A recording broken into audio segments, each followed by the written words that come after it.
Judy was boring. Hello. Then Judy discovered ChumbaCasino.com. It's my little escape. Now Judy's the life of the party. Oh, baby, mama's bringing home the bacon. Whoa, take it easy, Judy. The Chumba life is for everybody. So go to ChumbaCasino.com and play over 100 casino-style games. Join today and play for free for your chance to redeem some serious prizes.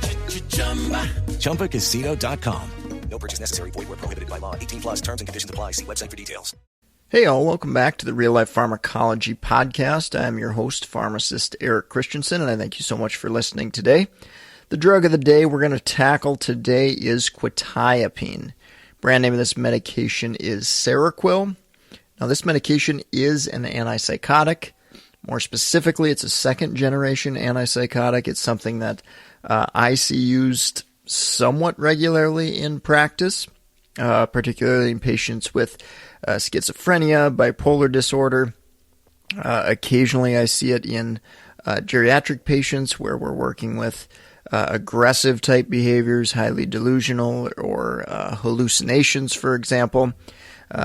In those type of patients, you generally want to make sure that that medication is a last resort, as there is a boxed warning associated with quetiapine and all antipsychotics for increased mortality risk if used in elderly patients with dementia. So essentially what we have to make sure is that we do our due diligence to use non-drug interventions first. And then from that, if we try and fail and we feel like another agent is going to be utilized, under rare circumstances, we may consider an antipsychotic. But again, you really want to focus on, is this patient going to harm themselves or harm other patients?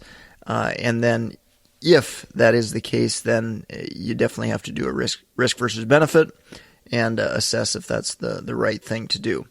Getting into the mechanism of action a little bit more detailed wise. So antipsychotics fall under the class of dopamine antagonists. More specifically, it's the dopamine 2 receptor that it blocks. That's going to lead to the physiological effects. Seroquel or quetiapine has serotonin receptor antagonism as well, and that's generally subtype 2 is the most prominent antagonism there. In addition, we've got some histamine blocking action, which tends to lead to more sedative type effects. We've got some alpha-1 antagonist type activity as well. Alpha-1, if you remember from pharmacology, if we block that, we're going to potentially cause some lower blood pressure. So if you remember alpha blockers like Flomax and things like that, you definitely have the potential of seeing that with quetiapine. Again, not an incredibly strong alpha blocker like true alpha blockers, but may have some of that activity and may contribute to orthostasis. All right, so digging a little bit deeper on adverse drug reactions, there are a ton potentially associated with antipsychotics in general, and I want to give you some specifics about quetiapine and how it relates compared to some of those other antipsychotics. So first off, general adverse effects, extrapyramidal symptoms, that's probably the most hallmark adverse effect that you can see with an antipsychotic. So those are those movement type disorders and adverse effects. Sedation I alluded to. Quetiapine tends to be a little bit higher on the scale for causing sedation. Sometimes in practice we use this to our advantage if a patient's having difficulty with insomnia, having trouble at night. You may look to quetiapine if you're trying to figure out which antipsychotic to select in that situation.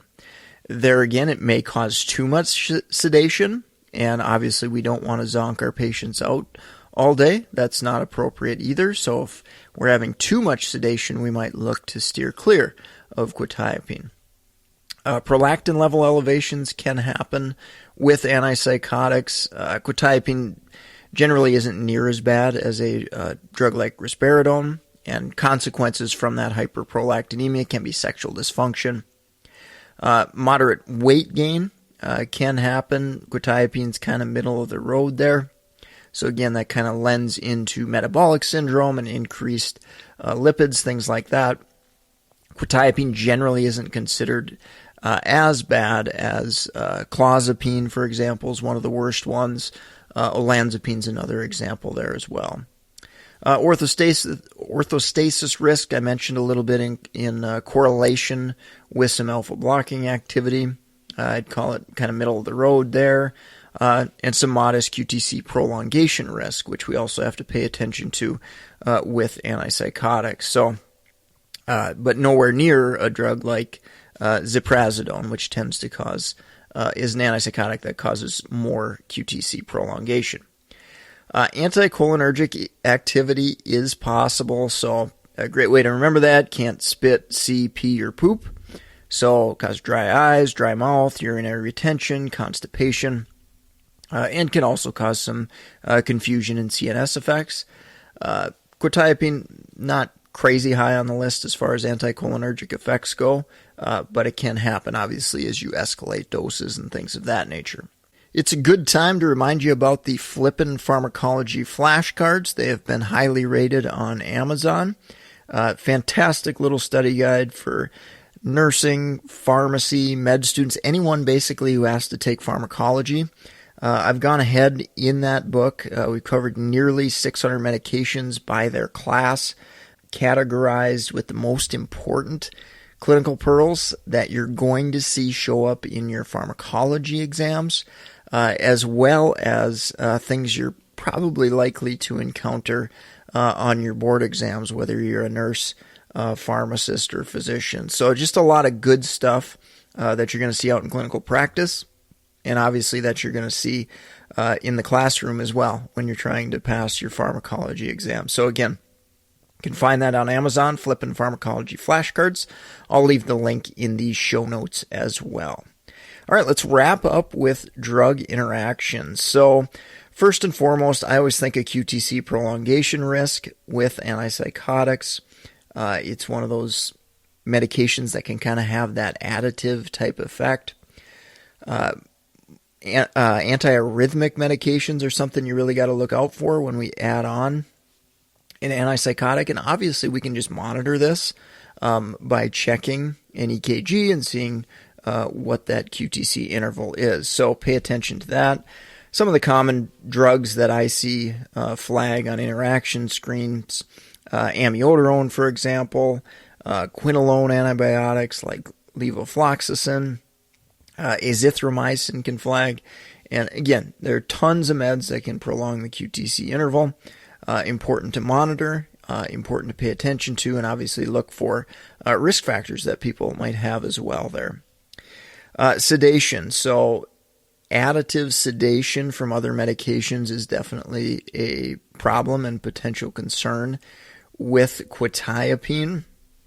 So some of those drugs that are notorious for causing sedation, obviously things like benzodiazepines. So that's your lorazepam, clonazepam, for example.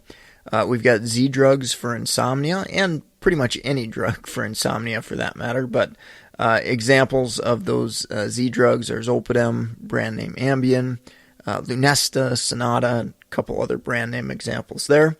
Of course, we've got opioids that are sedating, so that can definitely have an additive effect on top of quetiapine.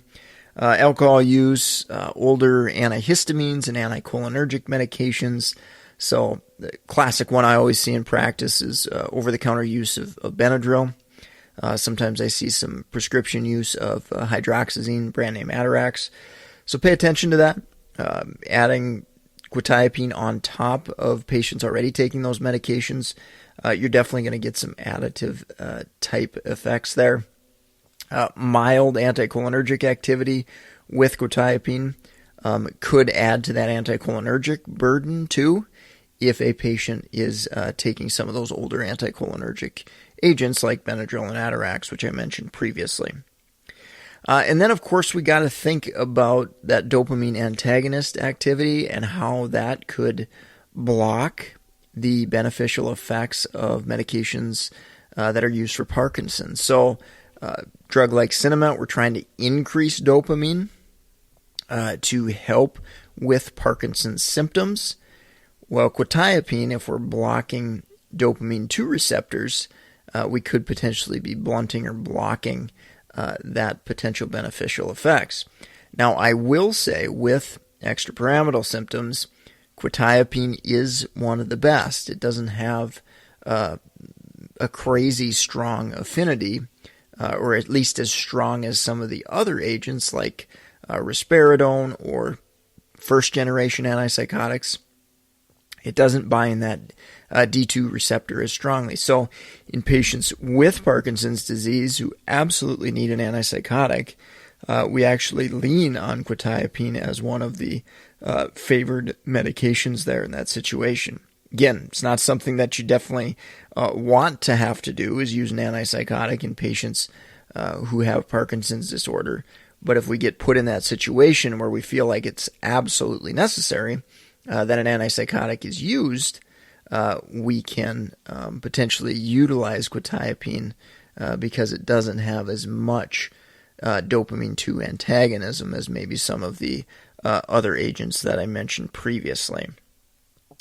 And then we've got some CYP3A4 interactions that you need to pay attention to.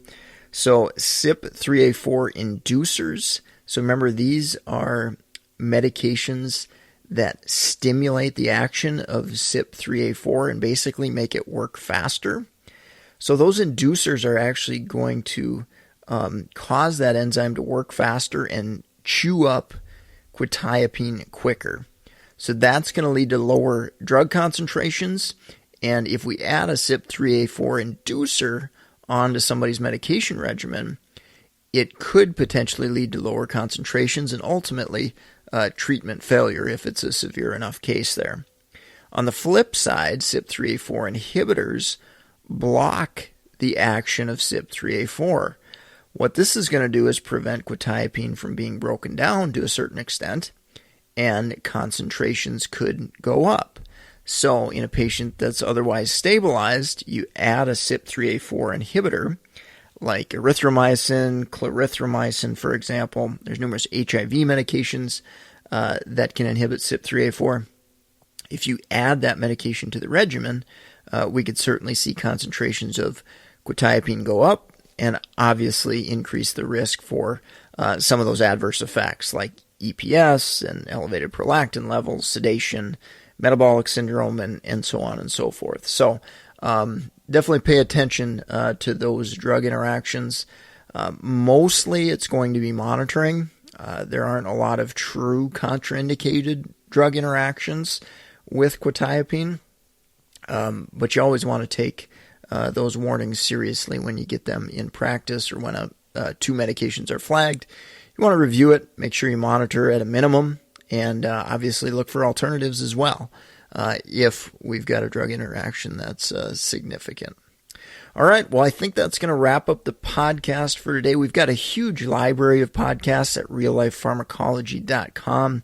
I think we're upwards of nearly 300 different podcasts at this point. Absolute no-brainer, reallifepharmacology.com. On the right-hand side of the screen on the podcast tab, I've got them categorized by disease state. So if you're going through pharmacology classes, definitely take advantage of that website for sure. I don't think you'll regret it at all, the free education that comes with it. And of course, you can find us on iTunes and other places as well there. The Flippin' Pharmacology flashcards are available on Amazon within the United States, so definitely go take advantage of that. If you're practicing out in the real world, it'd be a great gift for a student who's going through pharmacology classes.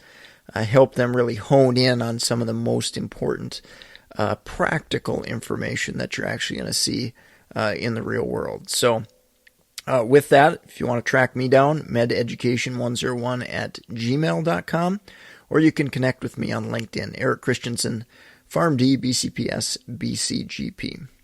Thanks so much for listening. Take care, and I hope you picked up a practice pearl or two today.